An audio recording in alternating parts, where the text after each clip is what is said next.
وَحَشَرْنَاهُمْ فَلَمْ نُغَادِرْ مِنْهُمْ أَحَدًا، پھر ہم سب لوگوں کو وہاں اکٹھا کریں گے اور کسی ایک فرد کو پیچھے نہیں چھوڑیں گے. ساری مخلوق جو آدم علیہ نبی علیہ السلام سے لے کر قیامت تک اپنے اپنے زمانے میں گزر چکی ہوگی، وہ اس ایک لمحے میں ساری وہاں حاضر ہو جائے گی اس کھلے میدان میں.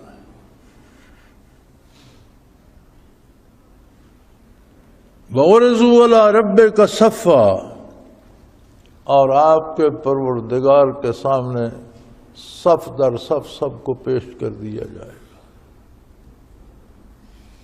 انبیاء علیہ السلام ہوں گے، ان کی امتیں ہوں گی، ان کے متبعین ان کے ساتھ ہوں گے، صف در صف کھڑے ہوں گے. کفار و مشرکین کی قیادت ہوگی، ان کا اتباع کرنے والے ان کے ساتھ صف در صف کھڑے ہوں گے.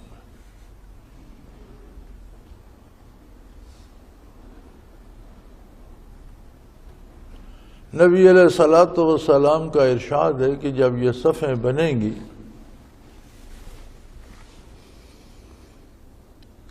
تو من تشبہ بقوم فہو منہم، او کما قال رسول اللہ صلی اللہ علیہ وسلم، کہ تم لباس کو اور حلیے کو اور شکل و شباہت کو اہمیت نہیں دیتے، تم ویسی شکل بنانا چاہتے ہو جیسی دنیا داروں کی ہو، خواہ وہ کافر ہوں. لیکن اس دن جب صفیں بنیں گی تو جس قوم سے حلیہ ملتا ہوگا اس کو اس قوم کی صف میں کھڑا ہوگا. آج تو ہم بڑا فخر سمجھتے ہیں نا انگریزی لباس پہننا اور انگریزوں کی طرح حلیہ بنانا، سمجھتے ہیں اس میں عزت ہے، مسلمانوں کی طرح ہوگا تو کون پوچھے گا. فرمایا جب پوچھنے کا دن آئے گا نا تو جس بندے کا جو حلیہ ہوگا اسی صف میں اسے کھڑا کیا جائے. یہ بڑی عجیب بات ہے کہ زندگی پتہ نہیں اس نے اچھی نیکیاں کر کے جی ہوگی.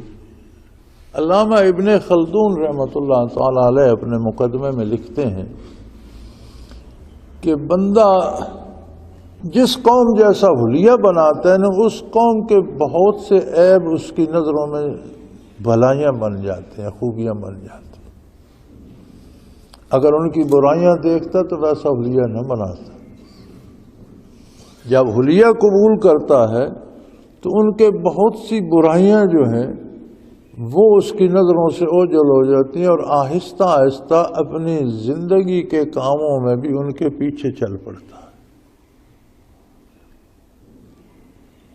تو اس وضاحت سے اس ارشاد رسالت پناہی کی سمجھ آتی ہے کہ حضور نے کیوں فرمایا جو جس جیسا حلیہ بنائے گا انہی کے ساتھ کھڑا ہوگا. صرف حلیہ بنانا اتنا جرم تو نہیں تھا، لیکن انسانی مزاج ہے، جیسا حلیہ وہ بناتا ہے ویسی عادتیں بھی اپنا لیتا ہے، اور رفتہ رفتہ کردار بھی اسی میں ڈھل جاتا ہے.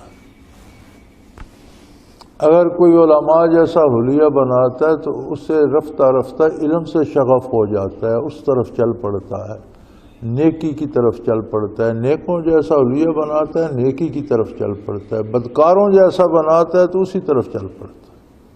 یہ انسانی مزاج ہے. اور علامہ ابن خلدون نے اپنے مقدمے میں اس پہ بڑی سیر اصل بحث کی ہے، بلکہ انہوں نے تو بہت لمبی اس پہ بحث کی ہے. وہ فرماتے ہیں کہ لوگ